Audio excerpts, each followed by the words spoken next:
aqui e vocês entenderem. Como saber se eu tenho ansiedade? No quadro Depressão e Ansiedade na Prática com Regiane Cunha. Então, a primeira coisa que eu tenho que entender são os sinais, né? É conseguir entender os sinais e a diferença entre ansiedade e estar ansiosa. Há uma grande diferença entre ser uma pessoa ansiosa, aquela criança que já nasce ansiosa, será que ela sofre de ansiedade? Né? Será que aquela pessoa, desde pequena, que sempre foi muito agitada, que ficava excitada, ficava agitada num dia em que ia fazer um evento, ela estava realmente com ansiedade, já desde pequena? Como que a gente consegue entender? Então, é bom a gente separar as terminologias, né? As palavras ansiedade e estar ansiosa. Ansiosa é um momento em que eu anseio algo, em que eu desejo estar com alguma coisa, ou desejo ter um resultado, ou desejo alcançar um resultado.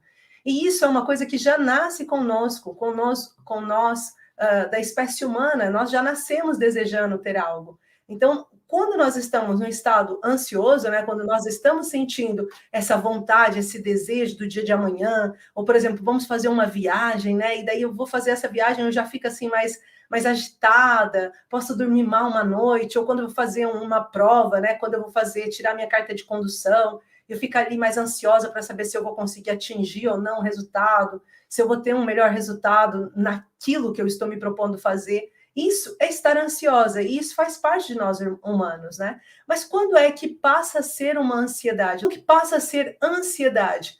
Ansiedade é quando aquele pensamento, ele passa de um tempo normal. E normalmente é um que antecede o evento. Ele não acontece durante o evento só, ele já começa antes do evento.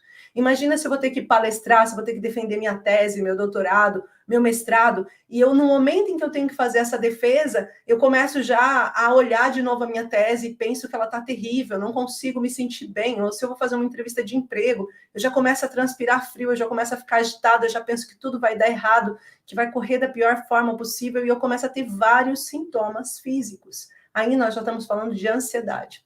Alguns profissionais da área defendem que ansiedade é uma coisa normal, que todos nós temos ansiedade, porque a ansiedade é aquilo que leva a gente para frente ou para trás, aquela situação que faz com que a gente tenha um desejo de participar de algo. Eu não defendo essa tese, eu não aposto nessa ideia. Até porque eu acho impossível eu pensar em tantas alunas que eu tenho, são centenas de alunas que eu já tive, pacientes que eu já tive com ansiedade, com depressão.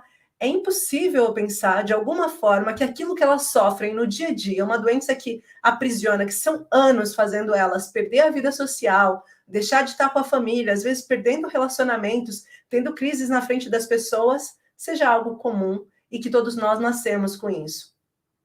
Sim, eles defendem que existe um ponto em que é normal e um ponto em que vira e passa a ser um transtorno.